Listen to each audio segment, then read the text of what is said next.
Well, hello there, Dima. Hello, my friend. How's it going? It's going good. Happy Wednesday evening to you. Yeah, I can't believe it's Wednesday already. The week is We done. made it. Wow. Yes. We're here. We're alive. It's a good one. We're broadcasting live as well. As far as life goes, how are things going? Life is great. Loving it. Everything is going well. And back to live conferences and traveling. And so, yeah. You know, I have to show you something. I put it here. So now when I go to conferences, they have these, what is it called? Pins that you put. So you can select okay with a handshake. Oh, nice. Or you can select I'm okay with a hug. Or you can select, which is my favorite, the third one, 6 feet, please. I love that one. I'm throwing up the graphics on that one because I love it. Yeah, so amazing. It's pretty cool that we have a choice. We don't want to have somebody coming and trying to hug you. I'm still doing this to everybody. I like it though. I mean, you're still giving the elbow. I'm graduating to the fist bump. Yeah. Can you give me one? Give me one. There you go. There we go. You got an elbow. Oh, this is amazing. We can get a third elbow. We have such an amazing guest for today. We've been waiting to have her on the show. Let's have on my friend, Sandy Michelet. Come on, Sandy, bring it on. Hello, elbow. Hello, everyone, elbow. Hi, everybody. Amazing. Sandy, how are you doing tonight? We got some energy flowing now. What's going on? Yeah, good stuff. Just enjoying my Wednesday. Dima and I have been talking all day about my dog, and work is going great. Life is amazing. So. Okay, but did you dye your hair from the time that we had to count down? I have no idea what happened with that picture. More people said, "What'd you do to your hair?" I'm like, I don't know. It was the lighting. We were outside. I don't know. I was loving the red, but yeah, that's not what it looks like. Usually it's more this color. I don't know what happened. Who knows? Beautiful both ways. Before we start talking about Ryder, let's learn about you. So for our viewers who they don't know about you, tell us about yourself, your journey, what got you to be here. Sandy Michelet, I've lived in Baton Rouge most of my life, did a couple of years in Birmingham, and I'm the director of HR for Sparkhound. I've been there almost 7 years. Yeah, absolutely love that company. It's got a culture like none other. It is extremely laid back. It's very focused on clients, which is what I love. And it is, it's an incredible company, and I'm very, very lucky. As far as the journey, I think I've had, just like most people, I've had a gazillion journeys that have kind of all converged into one. Dima, do you want me to talk specifically about what part of the journey? You want me to talk about the childless part? Yeah, let's go ahead and start with that. So Dima and I have been talking about this over the last couple of years. So I've been married for 21 great years. I've got an incredible husband, Craig. Yeah, I know. People aren't married that long anymore. I don't know. Is that standing ovation work? Is that? Yes, it's a miracle. Elbow. I only was able to last 5, and I just 5 was my maximum. I hope I have him 21 more, 1 more after that, 21 more after that. And I started trying to get pregnant. We had been married a couple of years, and I saw all of my friends and all of my families, and bam, you start trying. In fact, I was very cocky, and we were trying so I could have like a March baby. It's ridiculous when I think back about it, but it just never happened. And God had different plans for me. And I remember the frustration and the confusion and all of that, and quite frankly, a lot of the lack of support And I do have a lot to say about how family members support, because that really has come to light in the pandemic. My family was extremely supportive of what we were going through.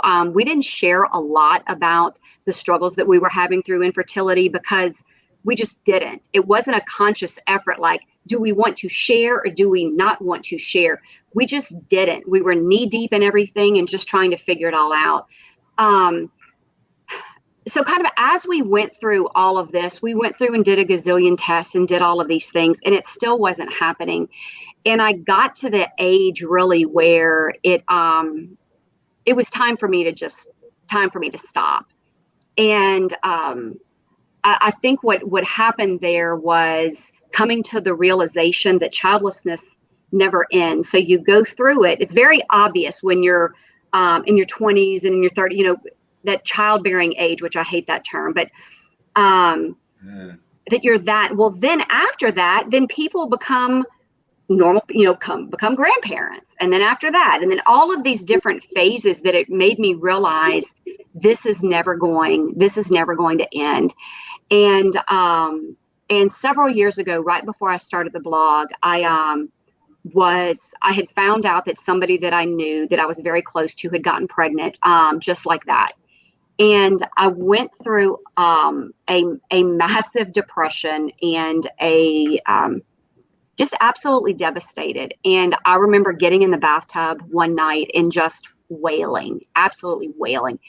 And my husband came and got me and he's like, let's go. We've got to do something else. And literally picked me up out of the bathtub and said, we've got to find something else for you to help get us through this. And I had been Googling a lot about infertility support. Well, infertility support is great, but there's always the expectation there that there's going to be a baby at the end of infertility. Well, that wasn't my journey. So my husband actually Googled childless, and that moment changed everything for me because I realized that then I had an identity. Before I was this person who couldn't get pregnant and I was this broken human being. And then I was like, I'm childless. Yay, yay, it was that kind of thing.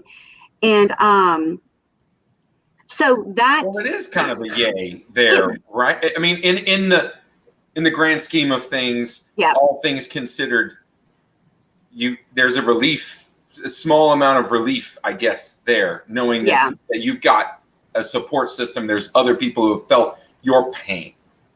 Well, and that's what was so strange is that at first I didn't realize that. And you're right. Once we started Googling that, then that's when we found that there were childless support groups. And I actually went to Pasadena and met with a group of 12 other women. And it was over a weekend and none of us wanted to leave because we're like, look how great this world is. Well, then we're like, you got to get out of this world and get back into the other world. And the other world is the world that doesn't really understand. Yep. And so that's when it kind of got crazy. And so then it really starts. I think the childless journey is one that never really ends, but I am very much on the other side of that, if you will. It's not that I never think about it anymore because I think about it all the time, but I am now in a place where I want to advocate for women who are childless and for couples who are childless, because there are specific things that happen and challenges that they have that people don't even recognize. But 20%, let me throw some really awesome / boring statistics. 20% of the women in the world will get to the age 45 without ever having a child. 20%. 20%? 20 freaking %. And 1 in 8 couples actually struggle with infertility. So you take 1 in 8, they actually struggle. And then you get to the 20% that actually nothing ever happens. And that is a huge number. So what I always tell people is that not everybody's vocal about it. So when you're seeing your friends and in your friend group and your family group, and people are saying, when are you going to have a baby? When are you going to have a baby? Maybe shush, because maybe they're struggling privately and they don't want to talk about it because it's too painful. So that's when things, hopefully like the blog that I have and the private Facebook group, where people can get in and talk about what it's like to be childless, what is that like? Because people don't understand. People just don't understand, and they say really stupid things to quote help, which is never helpful, ever. Yeah. There's an expectation from every single person, especially here in the South. I feel it's so much more. Yes. Yeah.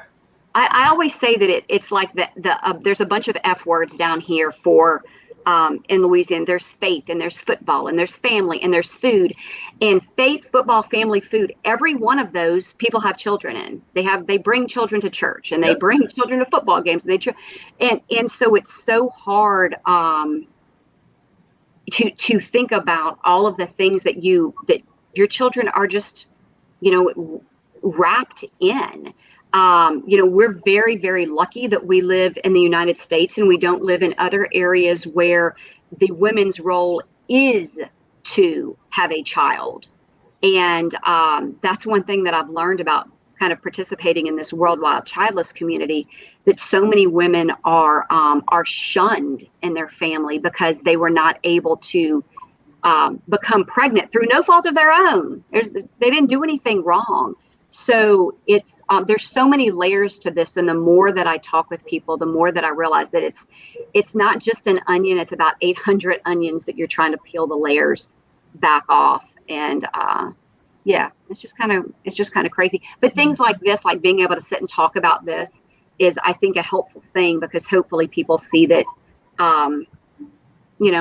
everyone that doesn't have a child, they may want one. They may not be able to, that kind of thing. So. I'm sorry, Dima. I was just going to say, it's so much more important in my life to have the conversations that we're not having than the same ones we've been having. And kind of wish people would be more vocal about the stuff that don't, we just don't share these things. These things are tough. This is almost like an elephant in the room. But look at what you just kind of exposed. I mean, I didn't know childless was like, I know it's a word. I didn't know that was almost, and it could be an identity. It could be a support system. And that's interesting that you bring that up. Also, that it never ends. I never thought of it like that. Yeah. And then when you're talking about just having the, sometimes that unsolicited advice, just keeping your mouth shut, and not saying a damn thing, is one of the best things you can do.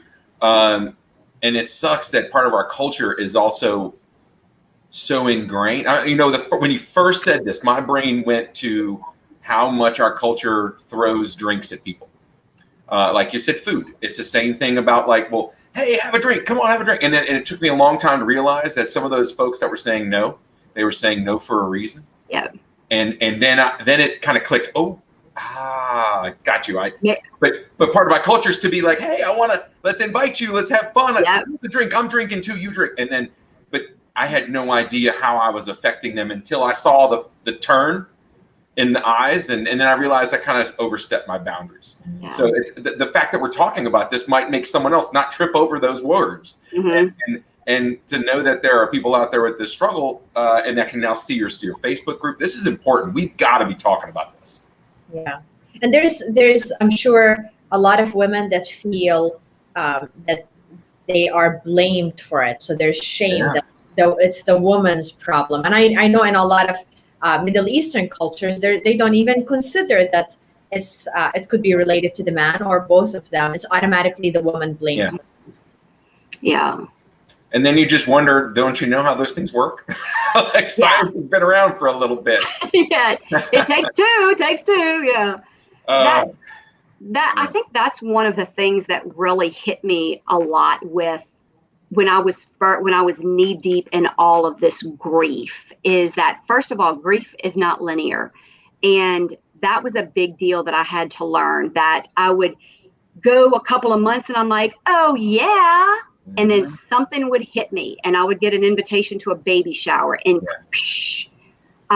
so that was one thing. And that's what I talk with women all the time about. And it's any kind of grief. It's losing a spouse. It's any type of grief, that it's never just because today was better than yesterday doesn't mean tomorrow isn't going to be, tomorrow could be horrible. You know, tomorrow could be great. It just depends. The other thing was that surrounding the blame that women and men, I'm speaking specifically for women because I know in my instances that you know, that it was my issue, that that the blame, because there's something, everything needs to have an explanation, everything. So what did I do wrong in my past? Or did I do something? Did I party too much? Did I upset someone? Did, you know, the Beauty and the Beast, was I mean to someone accidentally one time and now I'm being punished? You know, all of those things that really get in your brain, and then that makes it even worse. And then people, not only do people have super helpful advice, which I can share some of that with you in a moment because it's so helpful, but then people also want to know, well, what's wrong? Yeah. And well, I'm not sure. Well, why don't you know? And well, I don't know because the specialist that I'm going to see, he's not sure. And so you and Albertsons, I don't know if you're going to be able to diagnose me, but thank you. It's super helpful. But that is so strange to me too, that you've got the grief is not linear, and then you've got that you're blaming yourself all the time, and then you're being hit constantly with everybody who's got helpful. My best friend's aunt's housekeeper, she got pregnant because she took apple cider vinegar, she rubbed it on the palm of her hands, bam, 3 babies. I'm like, back away from me. What right aisle now. Is that again? Yeah. So that kind of stuff, and everybody wants to talk about all of these miracle well, we're talking about them because they are freaking miracles. You know, those things don't happen to everybody. And you know, did you go see a doctor? No, a doctor? I never thought of that. So a doctor, are you doing it right? Which is so insulting and also so stupid. Are you, you know, are you just all of those things? Well, do you think it runs in your family? No, it doesn't. Do you think it's this? Do you think it's that? And so personal. It's so, and these so are people, personal. These are people like literally standing in the line at Walmart. And it's amazing how you can go from, oh, you can go ahead of me, you don't have many items, to 5 minutes later in a long line, somebody's asking you questions. I'm like, no, I haven't even talked to my mom this much about it. I'm certainly not going to talk to you, Susan. Thank you very much. In the Walmart line, not going to happen. It's the people of Walmart. They're very helpful. They're so helpful. Cheers to the Walmart folks. Cheers to the Walmart people. Did you try rubbing your hands with apple cider vinegar? Apple cider vinegar. Give me a break. Next time. Yeah, no problem. That's what it is. The other thing was that I am slightly wired, just a little bit, not much, just a little bit wired. And people would say, you need to relax. And I listened to that crap for about 5 years. And then I was like, you need to step away from me because I don't need to relax. Because quite frankly, there's something medically going on up in here that I don't understand. And you would not tell someone knee deep in cancer treatments, or someone who was a diabetic, or someone who had chronic pain. No one would ever tell them to relax. And if they ever did, then they deserve to be thumped as well. But telling someone in the midst of going through fertility treatments or going through anything that they need to relax is such an extremely insulting thing, I think. I don't think I know. It's insulting. It's insulting. And another interesting thing is the amount of people. I was actually in an office. This was years ago, definitely not at Sparkhound, but at a different company. And somebody came up to me and they said, well, do you have any children? And I said, well, I have 2 stepchildren that I've helped raise with my husband and the kid's mom. But well, you don't have any children of your own. And I said, I could never have children. Well, why? Well, I don't know. And this is literally a conversation that I'm having with somebody waiting at the coffee machine. Well, I'm not really sure. Well, do you want one of mine? And I think she had 4 or 5 kids. And it's like, I had seen, and I said, you know what? And normally I was like, ha, and this time I said, yes, I would like that middle one because he's got brown hair and brown eyes and light skin just like me. I'm going to come by this afternoon about 5 or 6 and pick him up. And she said, ha, ha, ha. And I was like, no, you offered him. So this is what I want. And she got uncomfortable. And I said, and I hope we've learned something about boundaries.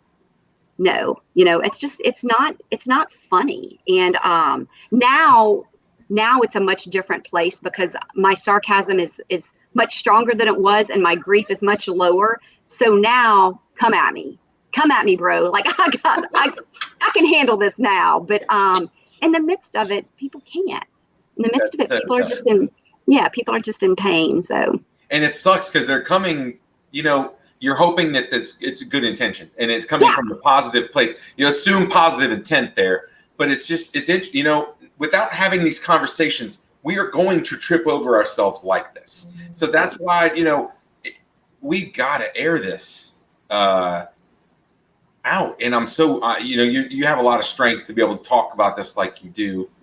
And then had a few friends that, with the infertility treatments, and it's really eye-opening to understand the struggles, the time frames, like all the logistics around it, the finances, the stress. And then, like you said, and this is another thing that kind of rings true, is like at the end, you're still expecting the end result to be not childless. So this is, I just got to tell you, thank you for mentioning this, because this is strong. This is a place that we need to have a little more exposure to and awareness of, so we can kind of handle this a little bit better. Because look, I've plopped right in the hole plenty of times. And I think we all have done that because people are just making conversation, and I never believe that anyone comes at any of us with malice. People don't do that, but they do come at us with curiosity. And sometimes the curiosity is the stuff that gets you. I want to make sure that I say this, that there is a childless is what I consider myself. I mean, that's what the definition of childless is: someone who does not, and it may be a biological thing, or for whatever reason. There's 1,000,001 reasons why somebody could be childless. But it's someone who is wanting that, but just for whatever reason, unable to. And it could be that they haven't found they want to be married, they haven't found the right partner. There's a lot of things. The opposite of that is child-free. And I'm seeing so much in the news right now about child-free, and child-free is a choice. And I have a very, very good friend of mine that is child-free. And she and I were both kind of going through the journey at the same time. So I'm knee-deep in the childless. I'm really, really trying. And she's trying to make a decision as someone who's getting ready to get married, whether or not she wants to have children or not. And she was shunned. She got attacked by family, all of these things, because she was making the decision that she didn't want that. And people would say, well, you're not very old, you'll change your mind, on and on and on. It's like, well, that's her decision. Let's let her be. And then, and then me with the childless. So I just want to make that distinction. Some people use those interchangeably, but to those of us cool enough to be in the club, we know that childless is want but do not have kind of thing. Yeah, child-free is a choice. In my situation, I'm child-free. I never had maternal instincts. I never wanted to have kids. But the same situation, people would say, like, how many children do you have? And I would say, I have no children. And they would say, why? Like, automatically, why? What's wrong? So as if it's the expectation.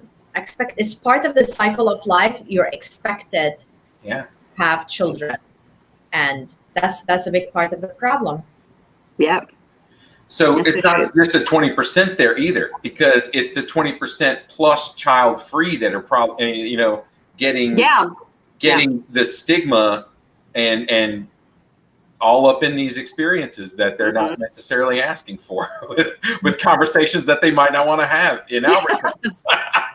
And I think laughing, but it is so absolutely true. Yeah.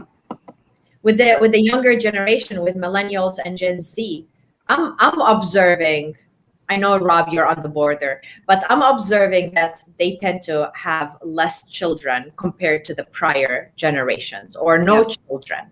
So it's I'm hoping that it becomes less of the expectation with every generation coming. Mm-hmm. Yeah. Good point. Yep.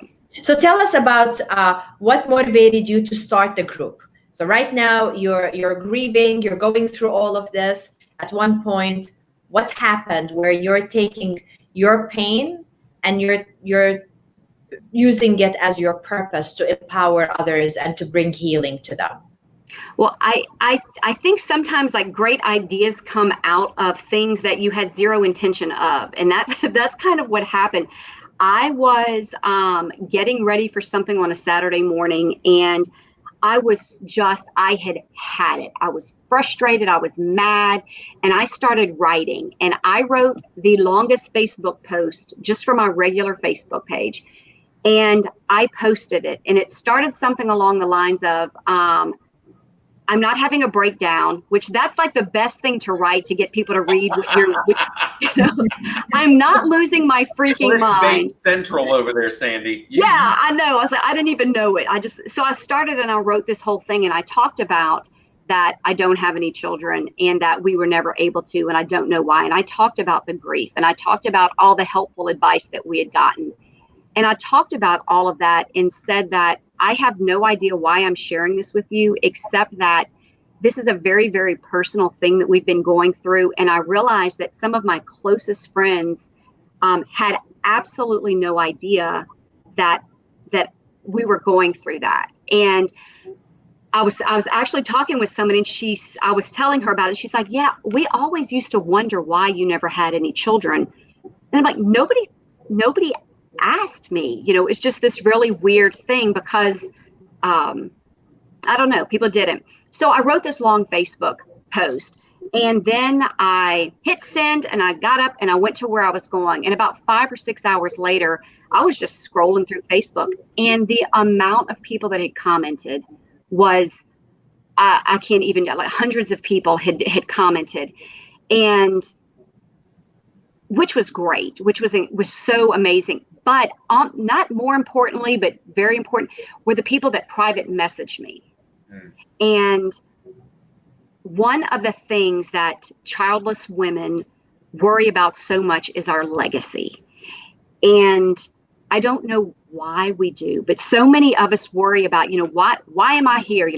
I'm not a real woman, and I'm a failure to my family, and nobody's going to remember me when I'm gone, and all of these things. Well, I had all of these women that were saying the exact same thing, that they were worried, but they worried about their legacy, but that they had never even talked about it. And thank you so much for talking about it. I'm like, I didn't even know I was talking about it. I thought I was just yapping. And so through all of those private messages, that's when it started with, why don't you start talking about this?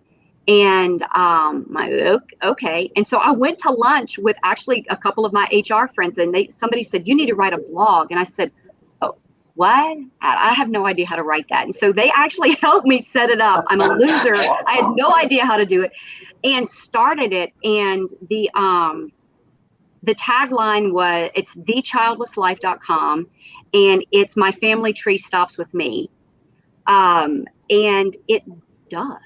When you think about it, I mean, you've got this massive tree, and it's gorgeous, and it's growing, and then you go, Craig, and Craig has his children, and you go, me, and I know that the family tree stops with me, and it does, it does. But that doesn't mean that my legacy can't be something where I'm impacting others, and so that's part of it. The other thing was the journey from infertility to acceptance in 147 easy steps, which is something that, again, I can't. Just 147, huh? I can't with the sarcasm. I need to bring it under wraps, and I understand that, but I just can't. It breaks the barriers down, though, Sandy. You almost need to just like let the air out. Because there's easy steps. There's 147 of these easy steps. Easy of them. All you have to do, yeah. So so that was on there. And then I talk about kind of the, on the website, it's kind of broken up into a couple of groups, but one of them is the Circle of Redwoods. And I love that redwood trees, they grow up and their root system isn't very deep, but they cling to each other, bam, like this. So they're super sturdy. And I'm like, we're going to create some freaking redwoods for the childless community. And that's what we did. And there were so many people who were hitting that blog that were messaging me, and they wanted to talk privately, but you can't do that on the website. So I started the Facebook group. Well, that Facebook group is incredible. We've got thousands of women who are on that thing, and they are talking all the time. And the reason why I love that is that women come there, and it is private. You have to get on Facebook and you search for The Childless Life, and you have to answer some questions, and then I let you in. And I also check to see, are you trying to sneak in the group, or sneak in the group kind of thing. And the things that women say are devastating. And that's when I learned about the families that don't support. And I was very, very lucky that that I did have a great support system. But watching some of these women the people that you should be able to go to, your partner, your mom, your sister, all of those, it makes the journey even harder when there are no people to support you. And so this group really is a way for women to say, you were never going to believe what my sister-in-law said to me. You are never going to believe that stories like people going for Christmas and people, a woman has lived in this same room forever. She moved out, but that's the bedroom she grew up in. Well, she's not allowed to stay there now. She has to go sleep on the couch because the grandkids want to stay in that room in the bed. And the parents are just like, well, I know she's 37 years old, but I'm going to have her sleep on the couch. And I'm going to have the 9 and 10-year-olds sleep in there so they can have a bed, so it's fun. Well, okay, but it's just a weird situation it's just a strange situation. And those are the kinds of things that we hear all the time. And it's devastating, but it's so freaking empowering, because all we keep saying is that you are not alone. This sucks. But we're right here with you. And we're your Circle of Redwoods. And anyway, yeah, it's incredible. These women are freaking tough as nails and going through stuff that most people have never even thought about. And they, they lift each other up every single day. And it's pretty freaking amazing to watch. It really is. Wow. So. About the event that you had. I remember before the pandemic, you had an event and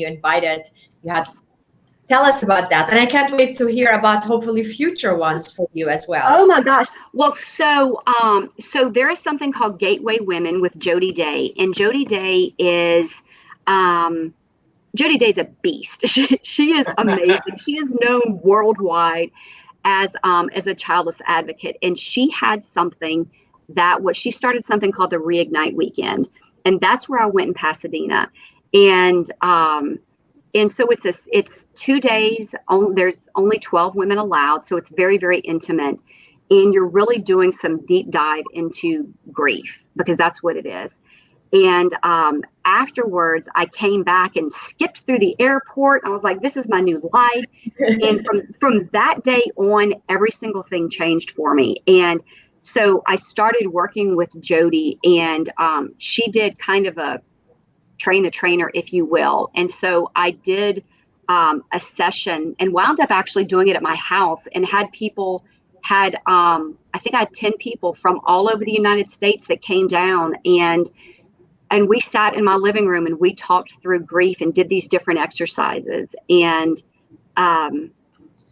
the first day really focuses on just kind of that acceptance. But one of the very first exercises, and I'll go quickly, but one of the very first exercises is take a Post-it note and put how you feel about yourself as a childless woman. And so somebody would say worthless, and you put it on a board. Not a real woman, put it on a board. No legacy, put it on a board. Failure to my spouse, failure on the board. Well, everyone did that. And at the end of it, you can see this massive board covered with Post-its of the things that women are feeling about themselves for the lone reason of not having a child. And when you see that, it is just so powerful. And at the end of that, and we sat there, we got closer and closer and closer to that board. And then 15 minutes, everybody's just tight up against that board. And then the question is this what you've been carrying around? It is. This is what you've been carrying around. So let's talk about your stories. Let's all go around and talk about our stories. And then let's talk about tomorrow. And let's talk about what are we going to do next? And let's talk about how are we going to, let's get your mojo back. Because you're a kick-ass rock star. Let's get your mojo back and let's figure out how to give you the tools to get through it. And so being able to do that here in Baton Rouge was such a huge honor for me. And I would love to do a million more because I'm still in contact with all of those women. And I'm really amazed at how that worked. It's just an absolute incredible weekend. I could talk about that for weeks and weeks and months and years and years. It's that powerful. Do you have the ability to scale that also virtually, I'm sure, and being able to, I know the experience is probably much better intense and in person, but do you also have that ability to scale that up and reach more folks that way if it's a viable platform for that? Well, it's in this, I want to make sure this is not my program. This is Jody Day with Reignite, with Gateway Women's, her program. And she's actually been doing some virtual programs, and those have been going really well.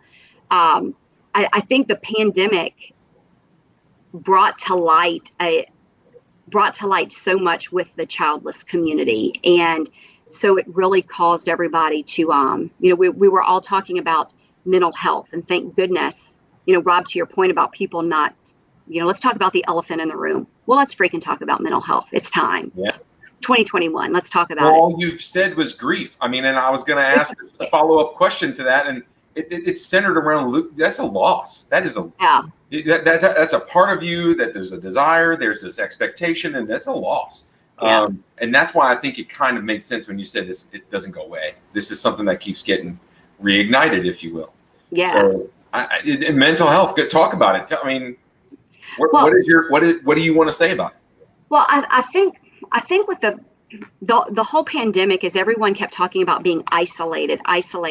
So you had women who were, and again, I speak to women because that's what I am. So talking about the isolation of childless women, but then also you could not get on Facebook where people weren't saying, and there were memes about it, people talking about, oh my gosh, I can't believe I'm having to homeschool my kids. And oh my gosh, I'm day drinking because I'm homeschooling my kids. Well, the childless community was freaking out and saying, well, I would love to be able to sit there and have a child that I'm having to homeschool. I would love to switch places with you. And so there was a lot of that where it put even more, when everybody was not, in the very beginning where people weren't able to go anywhere. Well, people are locked in their homes. Well, if you're locked in your homes and you have 3 children, you're locked in your homes with 3 children. Well, if you're locked in your home by yourself and there you are, the Lone Ranger, that just makes those walls echo with silence, and it makes it harder and harder. So we saw a lot of the pandemic really, really magnify what was going on with the childless community, because people were talking about isolation, and that really, I understand isolation, but isolation in a house full of people and isolation in a house by yourself, you can't compare it. You just can't. So. And what are the main mental struggles with those who are childless? I would imagine there's got to be depression, anxiety. Is there anything else? I mean, suicide's got to be something that happens. Absolutely. What? Yeah, I mean, I think all of those, because it goes to the well, let's talk about suicide for a second, because I don't have statistics on that, and I really need to get that, and we need to figure out as a community how to figure that out. But there have been over the 4 or 5 years that I've had this blog, many times where somebody has posted something on the private group, and somebody will ping me and they're like, you need to go figure out what's going on. And so I'm talking with people in the middle of the night and saying, let's talk. I see your post. Call me. Again, because these are people you have relationships with over Facebook, but these aren't people that I can drive to their house. And so people, that the suicide is talked about a lot, and it is, and it is devastating, and it's because of the value that they're feeling, and and a lot of it is because of the way that we feel, but so much of society, Dima, like you were saying, that they think, well, this is just expected. But then the depression is absolutely unreal, and that rolls over into everything, and that rolls into, if you're having a rough day, and this is I explained this one time. If you're having a rough day and you're like, I have had it, I am leaving, I'm going to the beach, and I'm going to sit on the beach. Great, you get away from whatever's bothering you right there. Well, if you're childless, you can't go to a place in the world where there aren't kids. You can't. There are kids everywhere. And so we talk about on the blog sometimes about what are adult only resorts and adult only this and adult only that, because if you're in the middle of your grief and there you are and you sit down and you're like, oh, not that you don't love kids, because you do, but man, it's really hard to get by grieving when you're sitting there and looking at the thing that you want and you can't have, and you're trying, you're in a loop. So I mean, all of that is very, very, it's very difficult. And again, I mean, I'm amazed at the strength of these women. I really am. What kind of strength or what kind of support do you get from those who have children? Is there any, I guess, I don't know. There's gotta be, I mean, there's definitely people that feel the struggle and that one. I guess what I'm saying is, for those that have children that want to support childless, Yeah. I've got a couple of blog posts, and one of them is the top 16 stupid things you should never say to the childless people. And it started off as 10, but people just say stupid stuff. So it kept Andy, going. I'm sorry if I added 12 to that tonight. No, this is good. No, I'm writing a blog.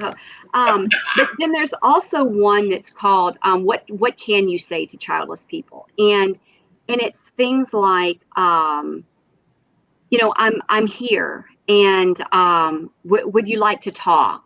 And is there anything that you would like to talk about? And I love you. And do you want to go shoe shopping? And my joke is that solves pretty much all problems anyway. But just saying, we don't have to talk about it. We can just sit here and you can watch a movie and I'll watch a movie, or we can go talk. We don't have to say a word. We can spend 2 days not say a word.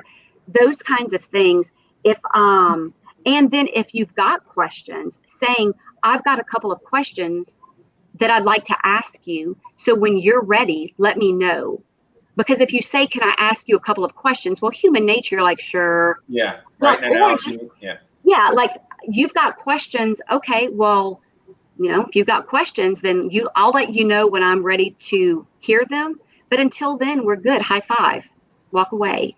So I think both of those blog posts were really popular, I think, because people don't know what to say. And like you said, Rob, that it is the elephant in the room. Nobody wants to hurt anybody. And my mom and I actually had a couple of conversations, because she would say stuff and she would not mean anything by it. And of course, with your mom, it's always your mom, And so finally we had a conversation, and I'm like, this is how I take what you're saying. And she and I were like, oh my gosh, I understood where she was coming from. She understood where I was coming from. And she's a massive support. But it's really having those conversations about I know it doesn't sound like it would hurt, but it does. And let me tell you why. So yeah. And go ahead. Go ahead. No, go ahead. No, I was gonna say, and I've got zillions of, it's not like the childless and those with kids. There's no opposite sides of the ring. It is the majority, obviously 80% of those in my life have children. And there's a massive support system coming from coming from all of them. And it's just kind of that knowing what to say and what, just having those little tiny tips. The words and I'll fumble with it. I'll trip over them. So saying that I think is okay. I think saying that, like, I want to talk with you about this, but I have no idea. I don't have the vocab. Well, look, and that's what I want to ask you too. Like, so okay, Dima is child free. Your child. I have kids. So what am I? Awesome. You're a parent. I'm a parent. So is You're that? A parent. Yeah. But the reason why I asked that is because if there is a vocabulary that we can use to let people aware, to know, and to also, because we could say we're an ally, we're a supporter. I want to know what. Yeah, because before this, I didn't know childless, child free. I now have that. I can use that, and that's kind of where I'm coming from. So, and look, I'll trip over the words. This is not easy conversation, but that's why we should be having this conversation. And it's funny the way you say, what am I? Because the majority of the people are parents. And so the outliers are people like me and Dima. So it makes sense that we don't even have a, it's like the norm, and then there's Sandy over there. And then, so it's really, I love the idea of what you're saying is like, how do we have this conversation? And someone, when I went to that event in Pasadena, the Reignite Weekend, somebody said, the person that was hosting it, she said, you know what, if I had it to do all over again, I would not have children. And now all of us were like, what? Well, you know what? I have an amazing life. I have an absolutely amazing life. I have 2 incredible stepchildren that I have helped raise, and they've been in my life for. I've been married 21 years. They've been in my life forever, and I've been in their life forever. And I think the thing that got me was that they said that they didn't remember a time when I wasn't in their life, and that, of course, then I bawled my eyes out for a month. But my legacy is not going to be the children that I was able to birth or adopt. It's going to be the people that I touch.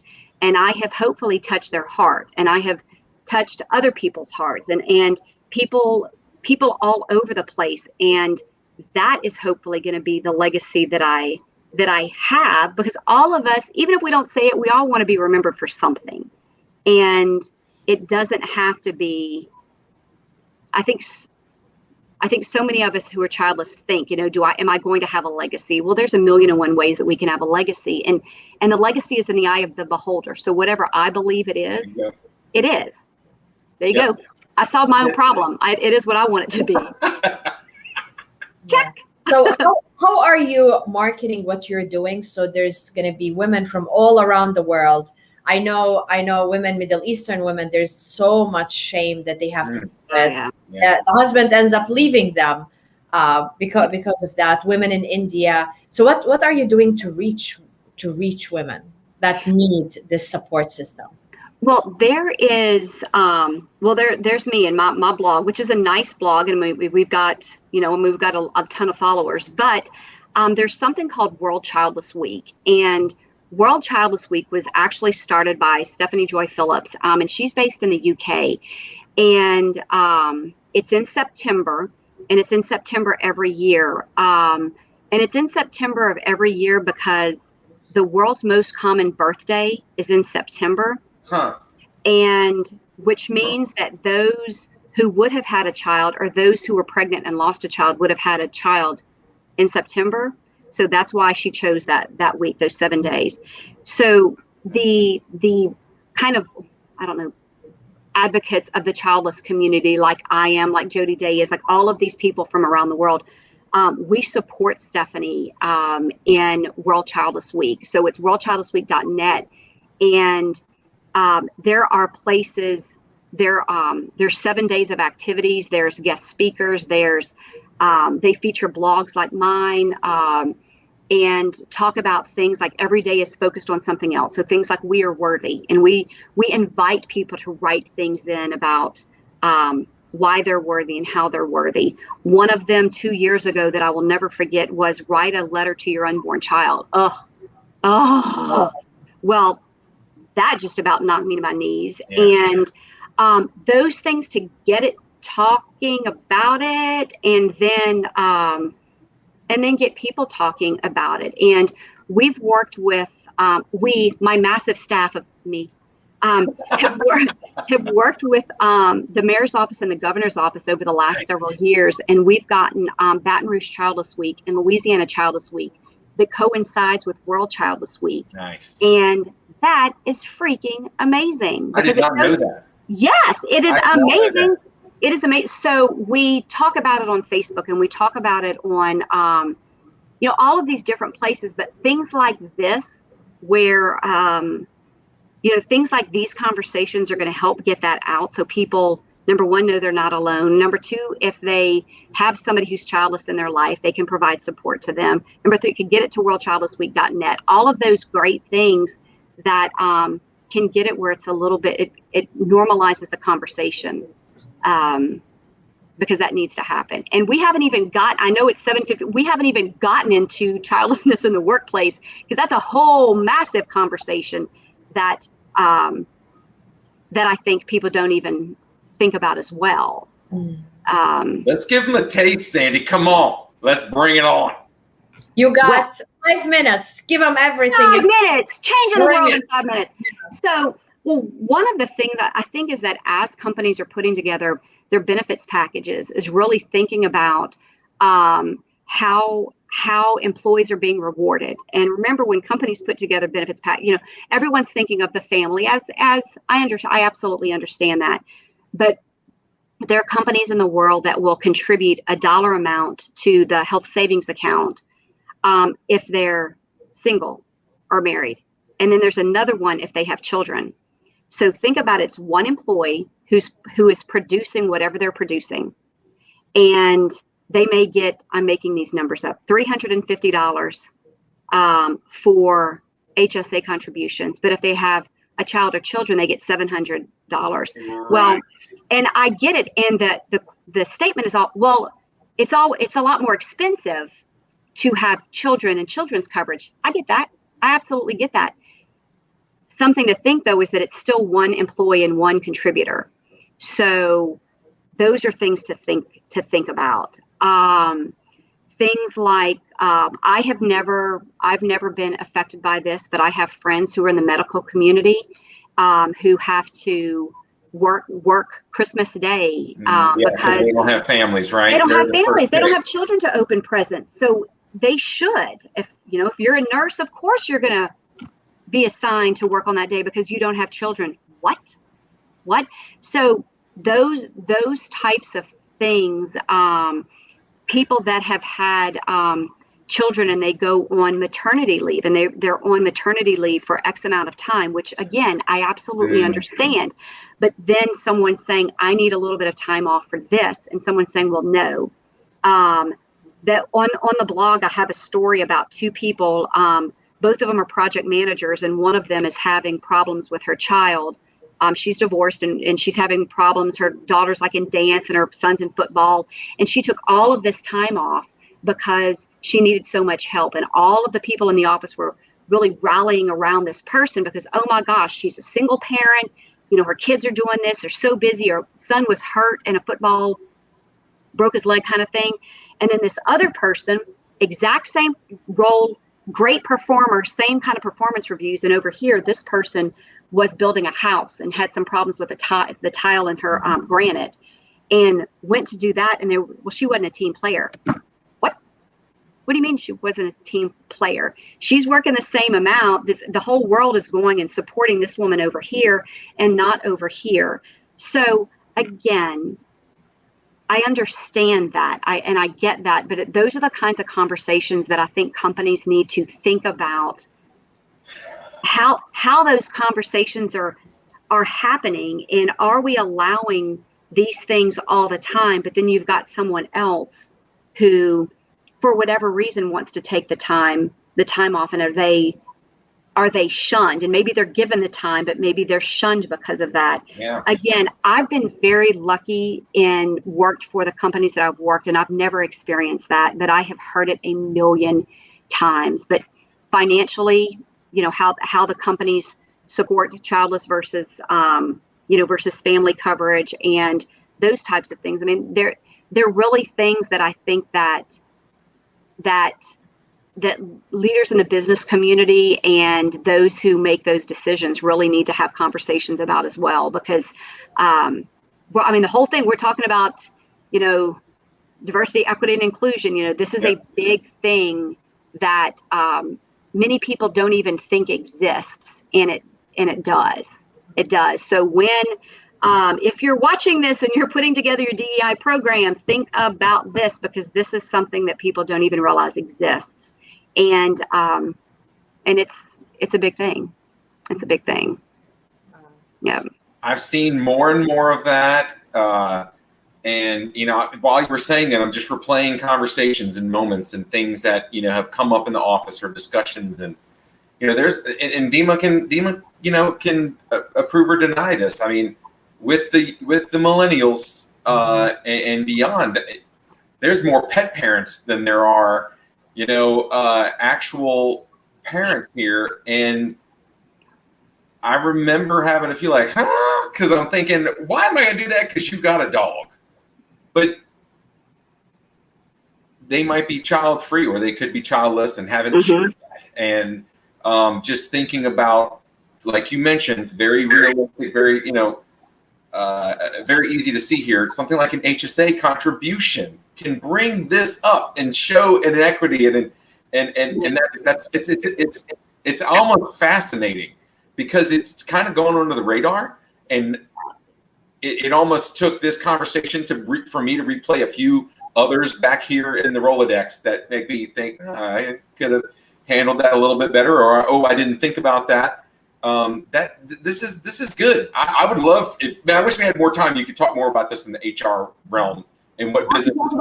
I'll come back anytime. We can talk about this all day long. We'll bring you back. We'll bring you back to talk about it. This is a passionate thing, because obviously what I do all day long for a living, but then I also am so passionate about this because I don't, I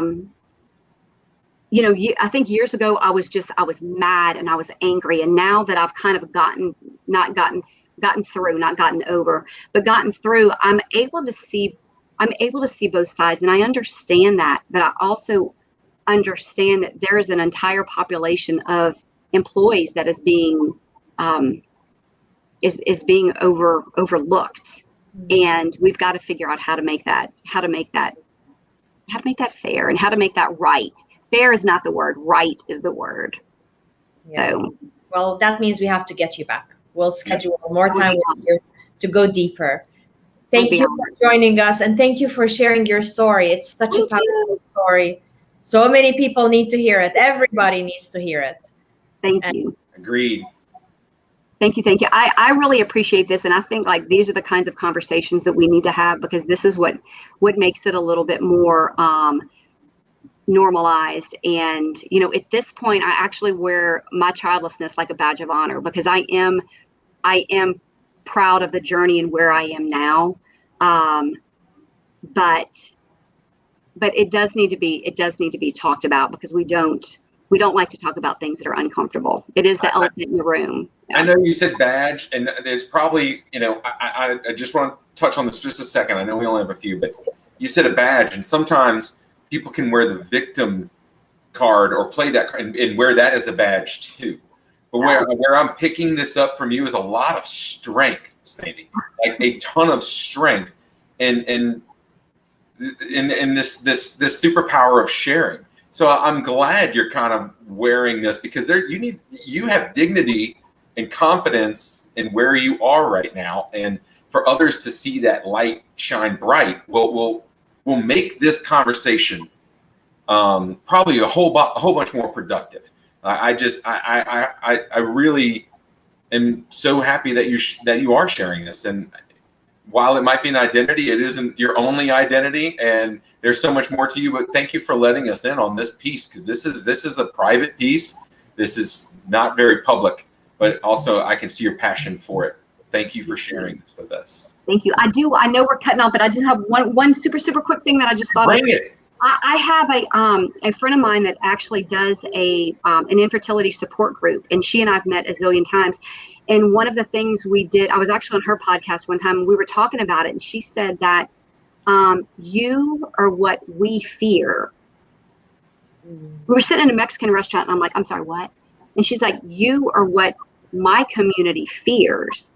And I said, and I went, oh my gosh. Oh yeah. And I said, no, we got to switch that around, because I'm rocking this.